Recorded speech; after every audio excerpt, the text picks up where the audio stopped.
पालघर मनोर रोडवरील शेलवली नाका येथे बोलेरो, जीप, रिक्षा आणि स्कूटीमध्ये भीषण तिहेरी अपघात झालाय. अपघातात एका महिलेचा जागीच मृत्यू झालाय तर 4 जण गंभीर जखमी असल्याची माहिती समोर आली आहे. जखमींवर पालघरमधील शासकीय रुग्णालय आणि ढवळे रुग्णालयात उपचार सुरू आहेत. भरधाव असलेल्या बोलेरोने रिक्षा आणि स्कूटीला धडक दिल्याने हा भीषण अपघात झालाय.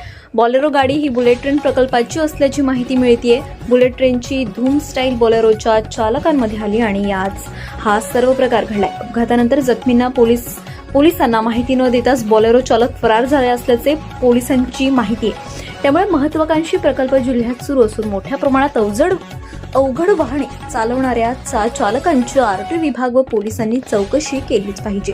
बुलेट ट्रेन प्रकल्पात बोलेरो गाडी चालकाचे काम करणाऱ्या चालकांना आरटीओ विभागासह पोलिसांनी चाप लावणे काळाची गरज आहे. बेकदर भरधाव गाडी चालवून एकाचा मृत्यू तर 4 जण गंभीर जखमी झाली.